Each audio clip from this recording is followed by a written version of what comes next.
Hello students, welcome back to the yet another lecture of your CMA Intermediate paper number 5 financial accounting AS number 9 अभी अपने को करना है start इस lecture में और ऑफ कोर्स खत्म भी कर देंगे इसी लेक्चर में, क्योंकि तुम लोगों को पता है AS हर अकाउंटिंग स्टैंडर्ड एक एक लेक्चर में मैं क्लोज करते जा रहा हूँ because not so big deal. कुछ प्रोविजंस है, कुछ कंप्लाइंस है, मैं बार बार बोलता हूँ, उसको अपने को याद करके रखना है, बस बात खत्म हो जाती है वहीं पर। AS नंबर 9 छोटा सा अकाउंटिंग स्टैंडर्ड है, रेवेन्यू रिकॉग्निशन।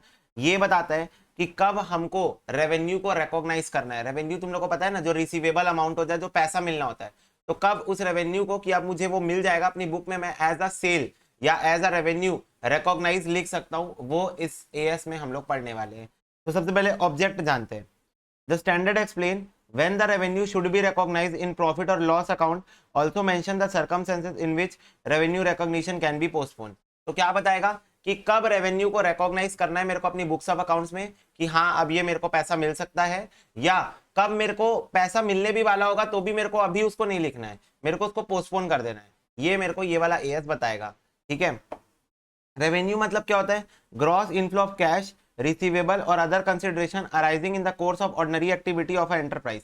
तो मतलब जब हम लोग धंधा करते हैं, जब हम लोग बिजनेस करते हैं, तो बिजनेस में जो मेरे को अमाउंट रिसीवेबल होता है या जो मेरे को अमाउंट रिसीव होता है, उसको मेरे को कब as my income, as my revenue treat कर लेना है और कब मेरे को उसको पोस्टपोन कर देना है। पैसा मिल गया, उसके बावजूद मेरे को अभी उसको रेवेन्यू की तरह ट्रीट नहीं करना है, मेरे को पोस्टपोन कर देना है। ये चीजें ये एएस के अंदर अपन पढ़ेंगे। और बेसिकली कौन सी चीजों की कौन सी एक्टिविटीज के बारे में हम बात कर रहे होंगे? सेल ऑफ गुड्स, जो नॉर्मल ट्रेडिंग का बिजनेस होता है, परचेस सेल। ठीक है, रेंडरिंग ऑफ सर्विस, मतलब जो सर्विस प्रोवाइडर होते हैं उनका रेवेन्यू कब रिकॉग्नाइज होगा। और use of enterprise resource by other yielding interest, dividend और रॉयल्टी, या फिर कोई ऐसा बिजनेस जिसका काम यह है कि वो अपने रिसोर्सेज को दूसरों को दे देता है और उससे वो इंटरेस्ट कमाता है, डिविडेंड कमाता है, रॉयल्टी कमाता है। फॉर एग्जाम्पल वो अपना पैसा दे देता है किसी को लोन में और इंटरेस्ट कमाता है। फॉर एग्जाम्पल वो कंपनी के शेयर परचेस कर लेता है और डिविडेंड कमाता है। फॉर एग्जाम्पल वो अपना कोई टेक्नोलॉजी, कोई अपना पेटेंट, कोई अपना वो चीज दे देता है और उससे वो रॉयल्टी कमाता है। इन 3 टाइप के बिजनेस के बारे में हम इस एएस के अंदर बात कर रहे होंगे। ठीक है, तो बोल रहा है आगे पढ़ो। In other words revenue is charge made to customer client for good supplied and service rendered. तो बोल रहा है रेवेन्यू क्या होता है? जब मैं किसी कस्टमर को कोई सर्विस प्रोवाइड करता हूँ या कोई गुड सेल करता हूँ, तो उससे जो मेरे को पैसा मिलना होता है या मिल चुका होता है, उसको मैं रेवेन्यू बोलता हूँ। ठीक है, तो बोल रहे this standard does not deal with the following aspect of revenue recognition to be special consideration apply. तो बोल रहा है ये जो रेवेन्यू रिकॉग्निशन स्टैंडर्ड है, ये नीचे दिए हुए कुछ चीजों से डील नहीं करता। क्यों? क्योंकि इन चीजों के लिए अलग स्टैंडर्ड बनाए हुए हैं। पहला, कंस्ट्रक्शन कॉन्ट्रैक्ट, जिसके लिए AS 7 है, जो तुम ऑलरेडी पढ़ चुके होगे। ठीक है, हायर परचेज और लीज एग्रीमेंट, इसके लिए भी अलग AS है। ठीक है, revenue arising from government grant और अदर सिमिलर सब्सिडी, ठीक है, इसकी अलग ट्रीटमेंट होती है। और insurance company from insurance contract, तो इनके लिए स्पेशल ट्रीटमेंट होती है। तो ये वाला एएस इनके ऊपर एप्लीकेबल नहीं है।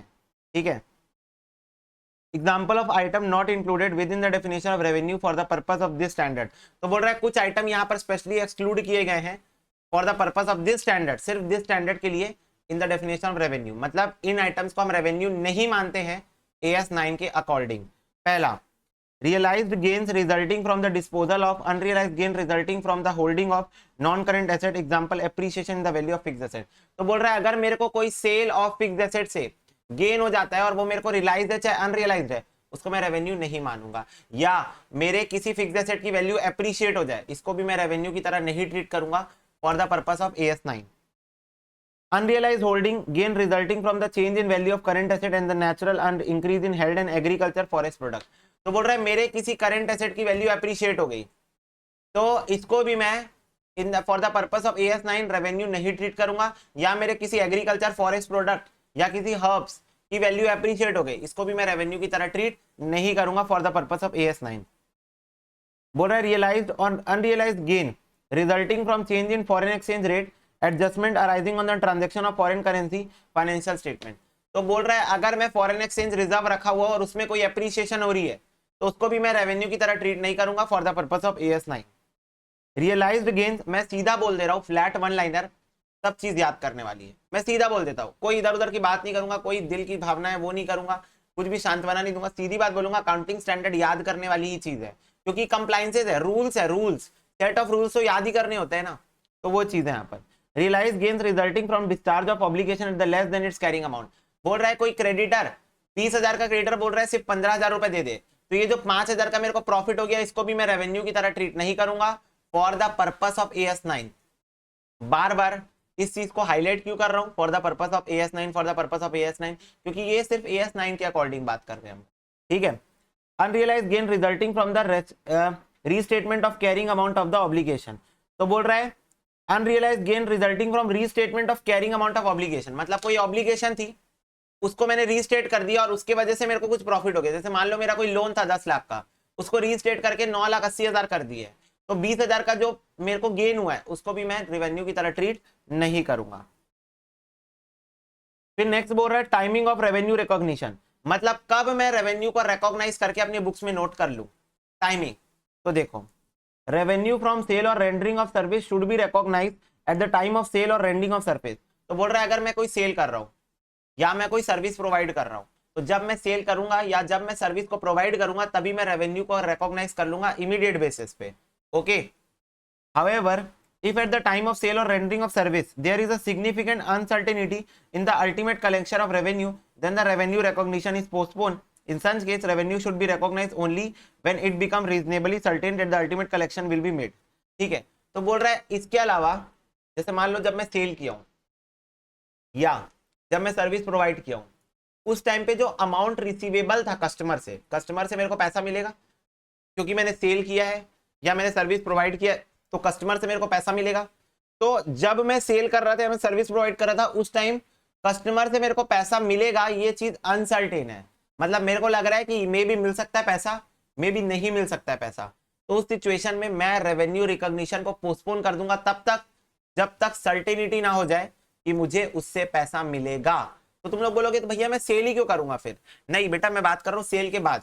सेल कर दिए उसके बाद लग रहा है अरे यार पैसा मिलेगा कि नहीं मिलेगा, अभी सर्टेनिटी नहीं है, तो उस सिचुएशन में जब तक सर्टेनिटी ना हो जाए कि पैसा मिलेगा तब तक रेवेन्यू को रिकॉग्नाइज मत करना, ठीक है। It also applies to the revenue arising out of escalation of price, export incentive, interest etcetera. तो बोल रहा है ये सेम चीज अप्लाई होती है एस्केलेशन क्लॉज वाले सीन में, एस्केलेशन प्राइस वाले सीन में, एक्सपोर्ट इंसेंटिव वाले सीन में और इंटरेस्ट वाले सीन में। इंटरेस्ट भी भाई, इंसेंटिव भी जब तक रियलाइज नहीं हो जाता तब तक तुम रेवेन्यू को रिकॉग्नाइज नहीं कर सकते ना, वो चीज है। Next revenue from sale of goods, revenue from sale of goods, revenue is recognised when all the following condition are fulfil. बोल रहा है नीचे जितनी कंडीशन लिखी है 1 2 3 4, बोल रहा है जब तक चारों कंडीशन फुलफिल नहीं होगी तब तक रेवेन्यू को रिकॉग्नाइज नहीं कर पाओगे। चारों कंडीशन, ऐसा भी नहीं 1 2 3 ना, चारों की चारों जब तक कंडीशन फुलफिल नहीं होगी रेवेन्यू रिकॉग्नाइज नहीं होगा। पहली condition, seller has transferred the ownership of goods to the buyer for a price. तो बोल रहा है सेलर ने बायर को ओनरशिप ट्रांसफर कर दी है, पहली कंडीशन सेटिस्फाई हो जानी चाहिए। दूसरी, ऑल सिग्निफिकेंट रिस्क और reward of ownership has been transferred to buyer. भाई ओनरशिप के साथ सारे सिग्निफिकेंट रिस्क और रिवॉर्ड ओनरशिप के साथ ट्रांसफर हो चुके हैं, किसको, बायर को। Seller does not retain any effective control of ownership on the transferred good. अब इस स्थिति में सेलर के पास कोई भी राइट नहीं है गुड्स का, गुड्स के ऊपर कोई भी कंट्रोल भी नहीं है और कोई राइट भी नहीं है, ठीक है। तो ये तीसरी कंडीशन हो गई कि सेलर के पास कोई भी राइट और कोई भी कंट्रोल नहीं है गुड्स के ऊपर। और चौथी condition, there is no significant uncertainty in the collection of the amount of consideration, और कोई भी अनसर्टेनिटी नहीं है regarding the collection of amount from the buyer, मतलब बायर से जो पैसा मिलने वाला है उसके रिगार्डिंग कोई भी अनसर्टेनिटी नहीं होनी चाहिए, मतलब सर्टेन होना चाहिए कि हाँ बायर से पैसा मिल जाएगा। तो जब ये चार कंडीशन फुलफिल होगी, ओनरशिप ट्रांसफर और सिग्निफिकेंट रिस्क और रिवॉर्ड ट्रांसफर, ठीक है, no effective no control of the seller in the goods, मतलब अब सेलर का कोई भी कंट्रोल नहीं है गुड्स पे, और सर्टेनिटी ऑफ अमाउंट, ठीक है, मतलब अमाउंट रिसीवेबल जो है कस्टमर से वो सर्टेन है, ठीक है। नो सर्टेनिटी और सर्टेनिटी का मतलब एक ही हुआ ना, नो सर्टेनिटी मतलब सर्टेनिटी होता है, सर्टेनिटी ऑफ अमाउंट। तो जब ये चारों कंडीशन फुलफिल हो जाएगी तभी तुम रेवेन्यू को रिकॉग्नाइज कर पाओगे in case of sale of goods, ठीक है। In case of sale of goods जब चारों कंडीशन सेटिस्फाई हो जाएगी तभी आप रेवेन्यू को रिकॉग्नाइज कर पाओगे। बोल रहा है if delivery is delayed at the buyer request and buyer take title and accept billing, then the revenue should be recognized immediately, but goods must be in the hand of seller, identified and ready for delivery at the time of recognition of revenue। तो बोल रहा है कि अगर buyer के उस पे क्या बोलते हैं, रिक्वेस्ट पे अगर आप डिलीवरी को डिले कर रहे हो सेलर, तो उस सिचुएशन में भी रेवेन्यू को आप रिकॉग्नाइज कर सकते हो। पर मुद्दा ये है कि रेवेन्यू तभी रिकॉग्नाइज होगा जब सेलर के पास प्रोडक्ट आइडेंटिफाइड है, रेडी फॉर डिलीवरी है, ठीक है, तब आप रिकॉग्नाइज कर सकते हो, ठीक है, कोई दिक्कत नहीं है। भले बायर अपना गुड्स अपने हमारे पास छोड़ के गया है खुद ही रिक्वेस्ट करके, पर कोई दिक्कत नहीं, हम रेवेन्यू रिकॉग्नाइज कर लेंगे, ठीक है, हमको कोई प्रॉब्लम नहीं है, बस रेडी फॉर डिलीवरी होना चाहिए और आइडेंटिफाइड होना चाहिए, दैट्स ऑल। बोल रहा है revenue recognition when delivery of goods sold subject to a certain condition. तो बोल रहा है जब गुड्स को आप किसी कंडीशन के साथ सेल करते हो तब आप रेवेन्यू को कब रिकॉग्नाइज करते हो। तो पहला सिचुएशन है इंस्टॉलेशन और इंस्पेक्शन। तो इस सिचुएशन में जब कोई ऐसा गुड है उस गुड को आपको बेचने के बाद इंस्टॉल भी करवाना पड़ेगा तो उस सिचुएशन में आप रेवेन्यू कब रिकॉग्नाइज करोगे। तो बोल रहा है revenue should be recognise when goods are installed at the buyer's place to satisfaction inspected and accepted by buyer. तो बोल रहा है रेवेन्यू आप तब रिकॉग्नाइज करोगे जब आप बायर के घर जाके, जैसे मान लो आप टीवी खरीदे तो टीवी को इंस्टॉल करना पड़ता है, तो जब टीवी आपके घर में आके लग जाएगी और आप सेटिस्फाई हो जाओगे, इंस्पेक्ट कर लोगे कि हाँ वही टीवी है जो मैंने सिलेक्ट किया था और एक्सेप्ट कर लोगे, तब रेवेन्यू रिकॉग्नाइज होगा। दूसरी condition sale on approval basis. तो जब बायर कंफर्म कर देगा उसकी डिजायर तब आप रेवेन्यू को रिकॉग्नाइज कर लोगे। Guarantee sale as per the substance of the agreement. तो जो सब्सटेंस ओवर फॉर्म पढ़े ना, तो as per the substance of the agreement. Guarantee sale मतलब जो गारंटी मिली रहती है ना कि आप ये प्रोडक्ट खरीद के लेके जाओ, कुछ भी खराबी हुई तो गारंटी दे रहा हूं, चेंज करके दे दूंगा, पूरा प्रोडक्ट ही चेंज करके दे दूंगा। तो as per the substance of the agreement, ठीक है, after the reasonable period of time has been expired.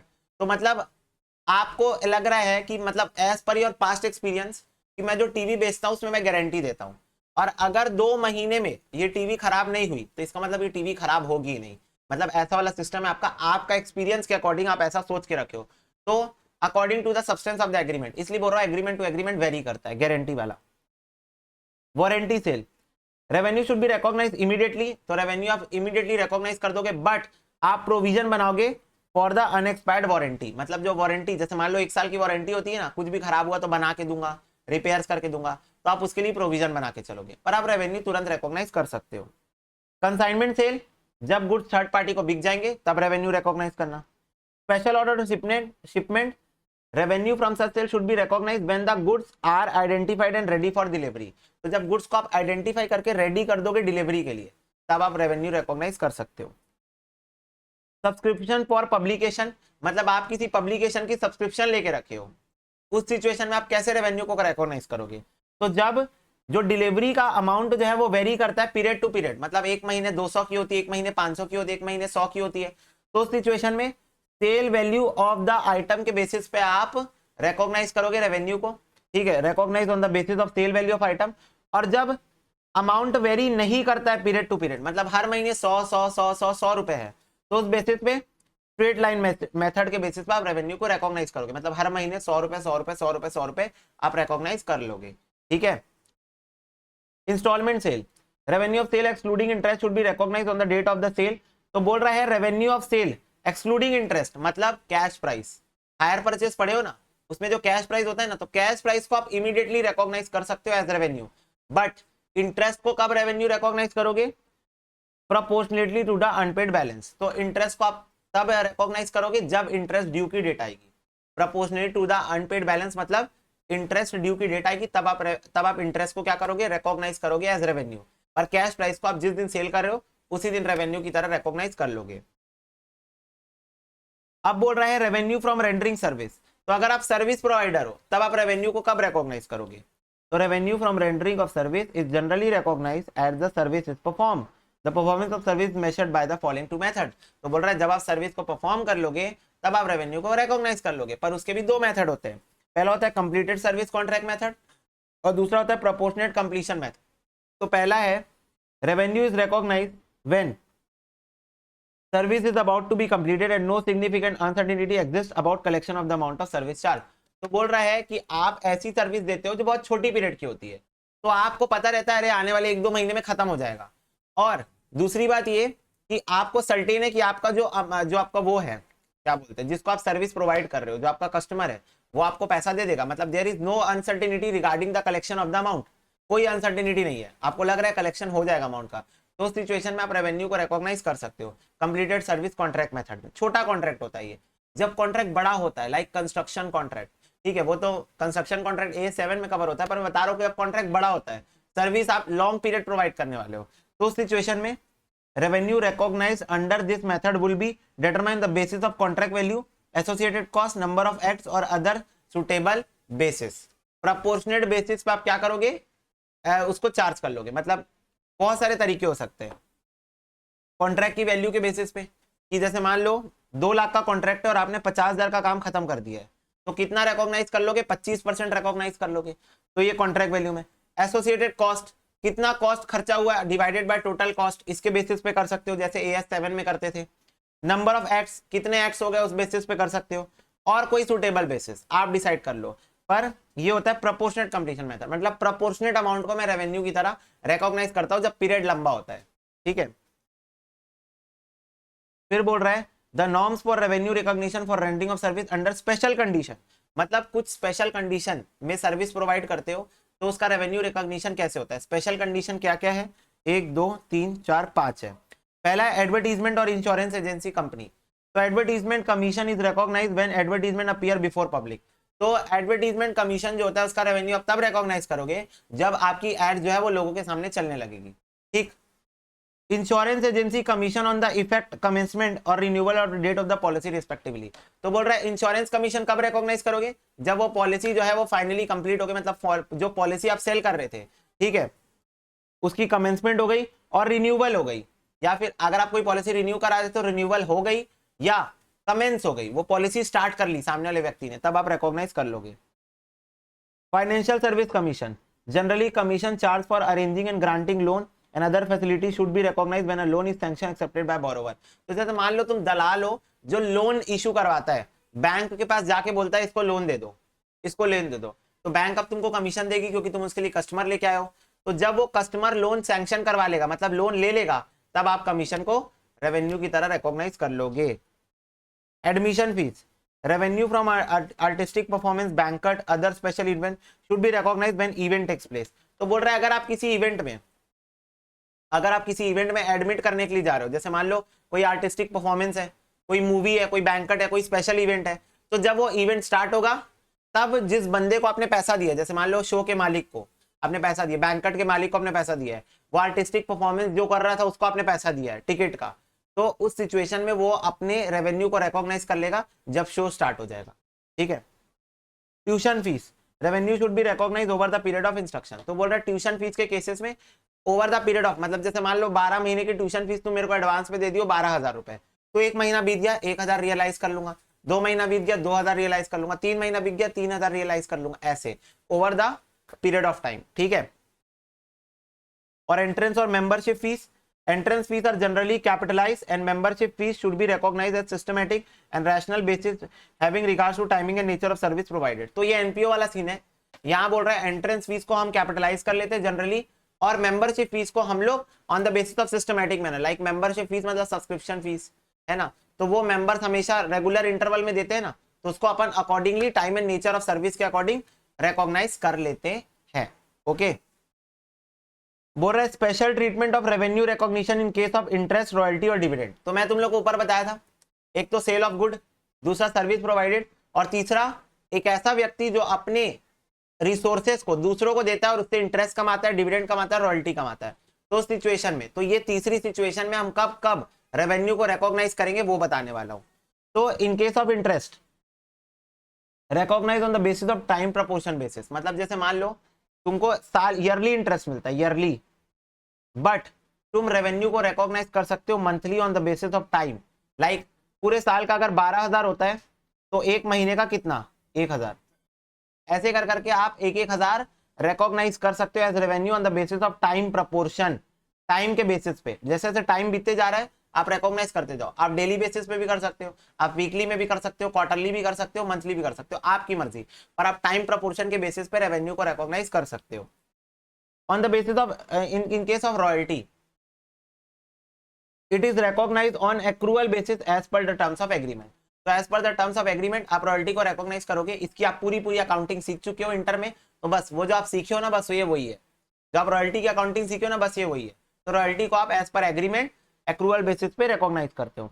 Dividend, तो जब कंपनी डिक्लेयर कर देगी डिविडेंड तब आप रिकॉग्नाइज कर देना, मतलब जब कंपनी फाइनली बोल देगी हाँ हम पेमेंट करेंगे डिविडेंड का, तब आप उसको रिकॉग्नाइज कर लेना। When uncertainty of collection of revenue arising subsequently after the revenue recognition, it is better to make provision for that in collection rather than adjustment already recognized।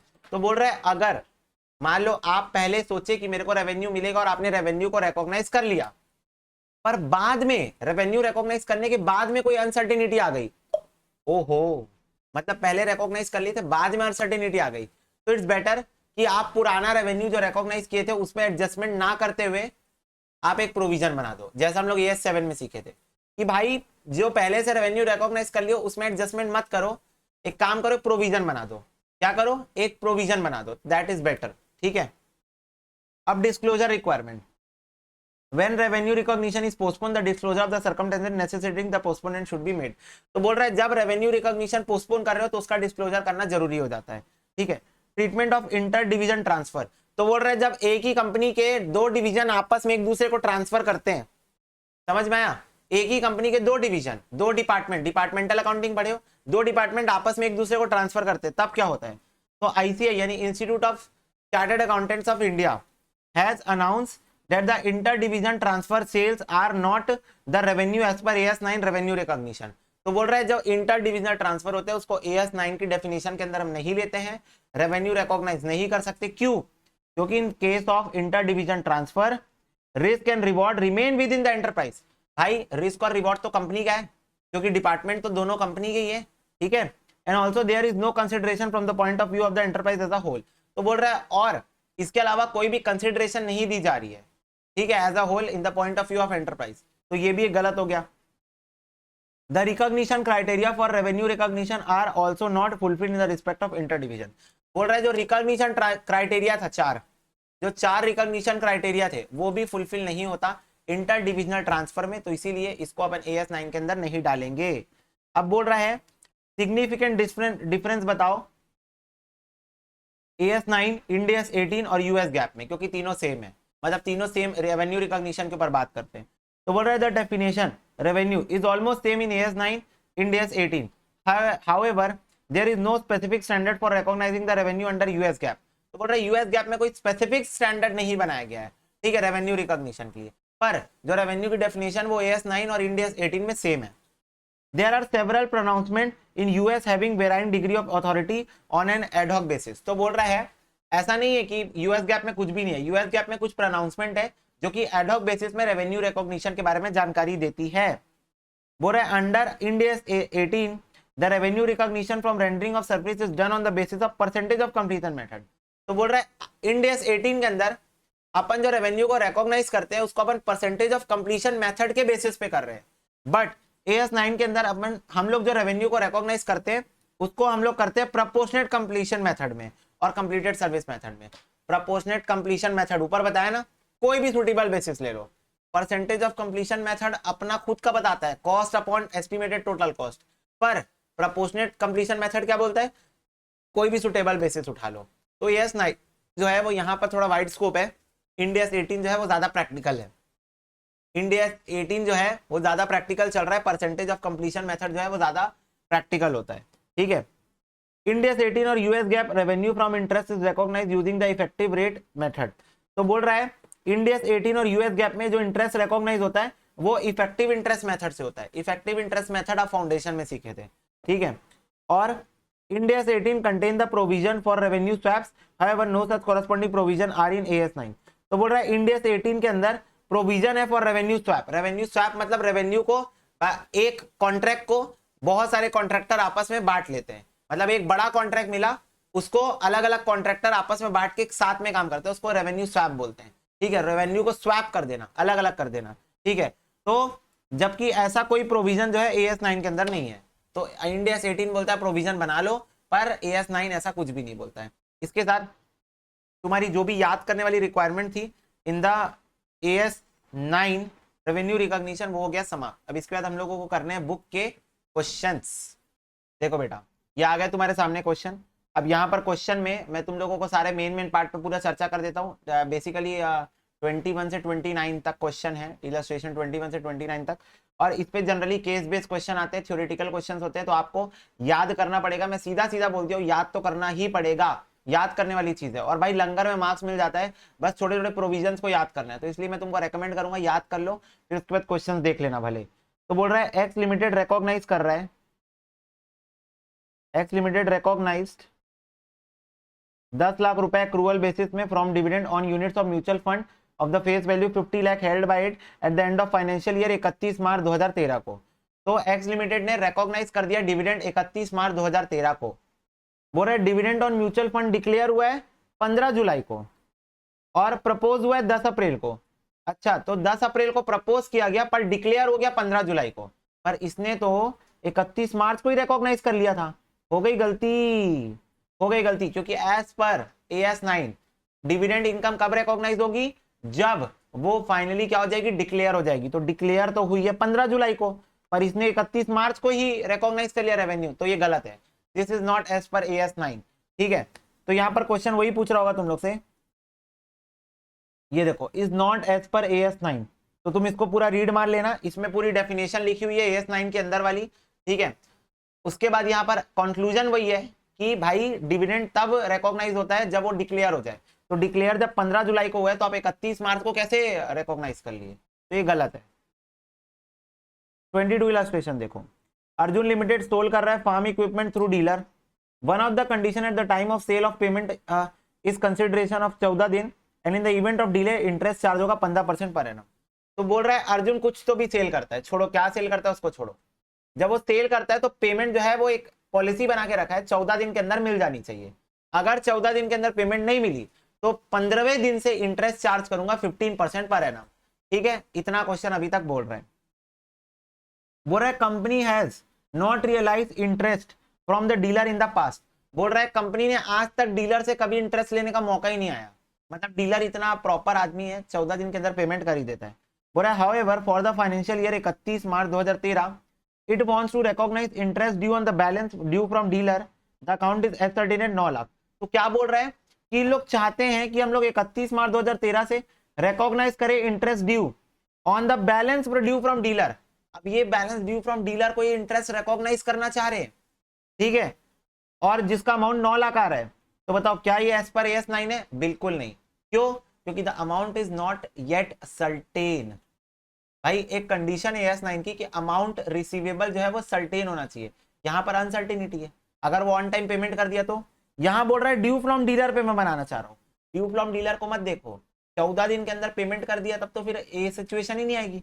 तो इसीलिए this is not as per AS 9। तो ये देखो interest income is not considered as recognised revenue. Why, हाँ, because interest can be recognised only when the ultimate collection is made or taken। तो बोल रहा है जब अल्टीमेट कलेक्शन नहीं होगी, अल्टीमेट कलेक्शन 14 दिन के अंदर नहीं होगी, तभी तो इंटरेस्ट रिकॉग्नाइज होगा, तब तक तो अनसर्टेन है। तो इसीलिए this is not as per AS 9। ठीक है, जब तक अमाउंट डिफॉल्ट नहीं होगा 14 दिन वाला, तब तक इंटरेस्ट रिकॉग्नाइज नहीं होने वाली, तो this is not as per AS 9। 23 देखो, वाई कंपनी लिमिटेड यूज कर रहा है सर्टेन रिसोर्सेज ऑफ एक्स। तो ये वो तीसरा वाला केस है। इन रिटर्न एक्स रिसीव कर रहा है 10 लाख रुपए, 15 लाख रुपए इंटरेस्ट और रॉयल्टी के नाम पर from Y limited during the year 2012-13। तो इसकी क्या ट्रीटमेंट होती है, तो वही है इंटरेस्ट टाइम प्रपोर्शन बेसिस पे और रॉयल्टी एक्रूअल बेसिस पे। बस डेफिनेशन ही लिखनी थी, इंटरेस्ट जो है वो टाइम प्रपोर्शन बेसिस पे ये रियलाइज होता है और रॉयल्टी एक्रूअल बेसिस पे रियलाइज होती है, दैट्स ऑल। बोल रहा है ए लिमिटेड को एडवाइस करो, बी लिमिटेड को एडवाइस करो एज पर AS 9। क्या एडवाइस करना है, as a result of a recently announced price revision granted by government of India with effect from 1 July 2012, the company stands to receive 5,20,000 from its customer in respect of sales made in 2012-13। बोल रहा है government ने एक policy change कर दी, उस policy change करने के चक्कर में जो 2012-13 में कस्टमर को सेल्स हुई है, तो अब जो बी लिमिटेड है उनको कस्टमर से 5,20,000 रुपए और मिलेगा because of this change in policy. ठीक है, तो इसका क्या ट्रीटमेंट होगा ये बताओ एज पर AS 9। तो ये देखो हम इसको रेवेन्यू की तरह रिकॉग्नाइज कर लेंगे अगर ये 5,20,000 रुपए अमाउंट जो कस्टमर से मिलना है वो सर्टेन है। तो ऑफकोर्स भाई गवर्नमेंट ऑर्डर दिए तो सर्टेन ही होगा, पर देन ऑल्सो इंस्टीट्यूट ने एक लैंग्वेज यूज किया जो तुम पढ़ोगे तुमको एकदम इंटरेस्टिंग लगेगा।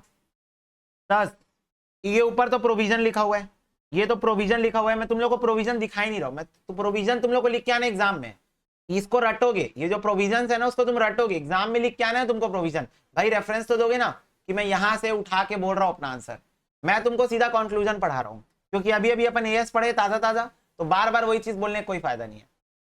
10 पढ़ो यहां पर, if oh my god there is no uncertainty as to ultimate collection of 5,20,000 it should be recognized as revenue and may be treated according in the financial statement for the period। समझ में आया?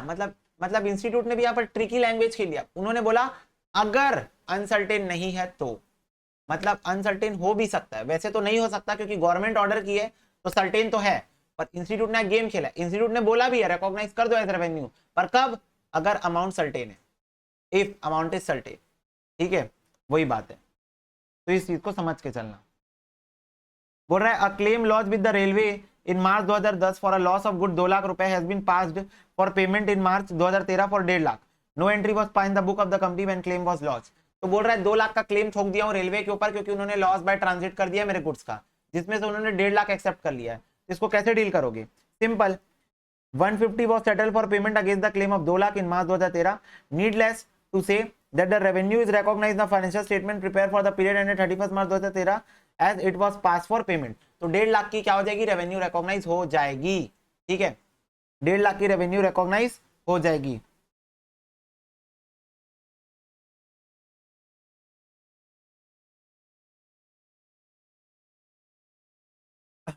बोल रहा है board of director decide कर रहे हैं 31/3/2013 को इंक्रीज कर देंगे sale price of a certain item retrospectively from 1/1/2013। बोल रहा है in the view of price revision the company has receive 15 lakh from the customer in respect of sale and the accountant can not make up his mind whether to include 15 lakh in the sale. तो बोल रहा है company ने एक price revision की, उस वजह से अब उनको कस्टमर से 15 लाख रुपए ज्यादा मिलेगा, और तो अकाउंटेंट कंफ्यूज है कि 15 लाख को इंक्लूड करूं या ना करूं। तो if the amount of 15 lakh is certain and it is going to be received from the customer then recognize कर लो, और अगर uncertain है तो मत करो। तो वही लिखा होगा यहाँ पर, whether he said 15 lakh will be treated as recognized depending upon the nature of certainty। if no uncertainty exists the same should be treated as revenue। अगर कोई uncertainty नहीं है तो revenue की तरह treat कर लो इसको। क्लियर हो गई बात?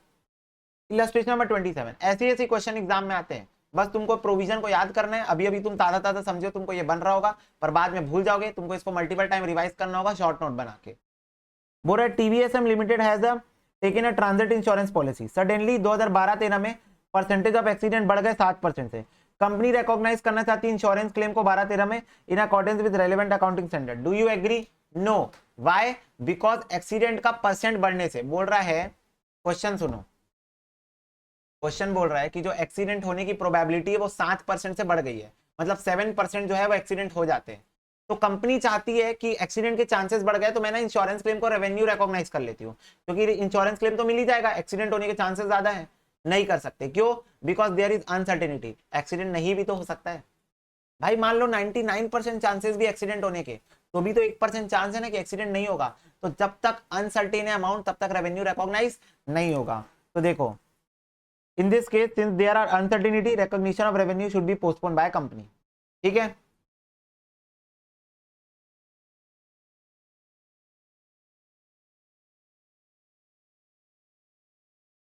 ये पढ़ो। Bottom Limited enter into a sale deed for the immovable property before the end of the year, but registration done with the registrar subsequent to a balance sheet, but before finalization it is possible to recognize the sale and the gain on the balance sheet date। give your views with the solution।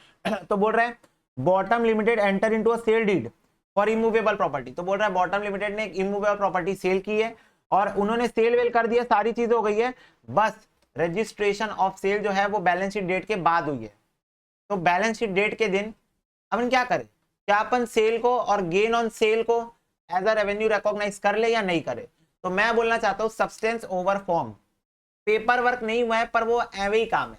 Paper work एवे ही काम मतलब जरूरी है, एवे ही नहीं है, पर paper work secondary चीज है। भाई ट्रांसफर तो हो गई ना, सारी चीजें ट्रांसफर हो गई है, एसेट जा चुका है, एवरीथिंग इज डन, बस पेपर वर्क बचा हुआ है, बैलेंस शीट डेट के बाद हुआ है। तो सब्सटेंस ओवर फॉर्म या सब्सटेंस ओवर लीगैलिटी देखूं अगर मैं, तो यहां पर मैं रिकॉग्नाइज कर सकता हूं रेवेन्यू को और गेन को भी, ठीक है।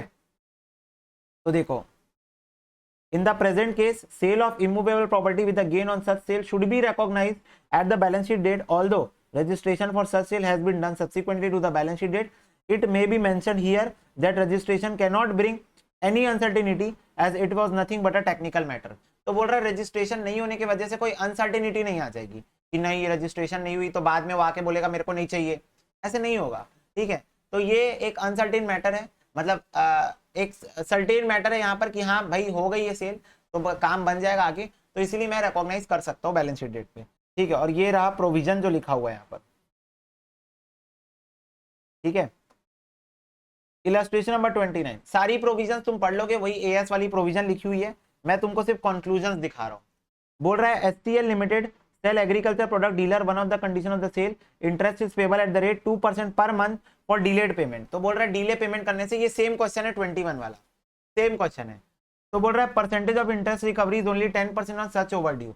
तो बोल रहा है अगर ओवर ड्यू हुआ और उस पर इंटरेस्ट लगा तो वो इंटरेस्ट का सिर्फ 10% ही मेरे को लोग देते हैं, बाकी फिर बोलते हैं अरे यार क्या करेगा, इतने साल से हम लोग बिजनेस कर रहे हैं, तू मेरे से इंटरेस्ट चार्ज करेगा, लेना हो गया 2-3 दिन क्या होता है, 2-3 दिन लेट हो गया क्या होता है, ऐसे कर करके मतलब सिर्फ 10% लोग ही वो इंटरेस्ट का पेमेंट करते हैं। खैर छोड़ो, ये चीज इररिलेवेंट है। ड्यूरिंग 2012-13 कंपनी वांट है कि वो रिकॉग्नाइज करे इस उसको क्या नाम है, इंटरेस्ट को, इस इंटरेस्ट रिसीवेबल को रेवेन्यू की तरह रिकॉग्नाइज करना चाहते हैं। बोलो क्या कर सकते हैं? ना, नहीं कर सकते। Why? Because of uncertainty of collection, क्योंकि कुछ लोग देर कर भी सकते हैं, कुछ लोग देर नहीं भी कर सकते। अब जो लोग देर कर रहे हैं उन लोग इंटरेस्ट भी कभी दे रहे हैं कभी नहीं दे रहे, तो बहुत सारी अनसर्टेनिटी है, तो इसलिए रिकॉग्नाइज नहीं होगा। तो बोल रहा है in the present case however HCL can not recognise the entire amount of interest as revenue, recovery of interest of 10% on outstanding balance is merely estimate which is uncertain to the ultimate collection. तो बोल रहा है ultimate collection के basis में ये uncertainty है, simple शब्द में समझो अनसर्टेनिटी है, we are not going to recognise it as revenue. समझ में बात? हाँ, तो इसके साथ मेरा ये वाला एएस का भी पोर्शन होता है समाप्त, और तुम लोग को समझ में आएगा ये वाला एएस पूरा थ्योरेटिकल है, जिसमें कुछ कंप्लायंसेस जो तुम लोग को याद रखनी है, ठीक है, सारी चीजें याद रखनी है, और उसी के बेसिस पे क्वेश्चन एग्जाम में ऐसे आते हैं, एग्जाम में क्वेश्चन ऐसे आते हैं। बस तुम लोगों को ये जो लैंग्वेज है वेरी वेरी वेरी इंपॉर्टेंट, ये जो हर क्वेश्चन में तुमको ये जो प्रोफेशनल लैंग्वेज चिपकाना है ना, उसको याद करना पड़ेगा हर एएस में, हर एएस में ये प्रोफेशनल लैंग्वेज आपको आनी चाहिए। आप अपनी लेमैन लैंग्वेज में आंसर नहीं लिखोगे, आपको एएस वाली लैंग्वेज चाहिए। मैं सीधी शिद्दत से बात बोल रहा हूँ, समझने के बाद रटना पड़ेगा, समझने के बाद, जैसे लॉ को रटते हो ना समझने के बाद, एएस को भी रटना पड़ेगा समझने के बाद। तो इतना काम तुम लोग कर लेना, और इसको लिख लिख के प्रैक्टिस करना हाईली रिकमेंडेड। वैसे तो मैं बोलता हूँ मेरे सब्जेक्ट्स को भाई लिख लिख के ही प्रैक्टिस करो, ठीक है, वैसे तो मैं तुम लोग को हमेशा बोलता हूँ, पर ये बात है यहाँ पर, ठीक है, क्लियर हो गई बात। तो इसके साथ हमारा यस खत्म, नेक्स्ट लेक्चर में लोग आगे यस कंटिन्यू करेंगे। तो तब तक god bless you, take care and bye bye.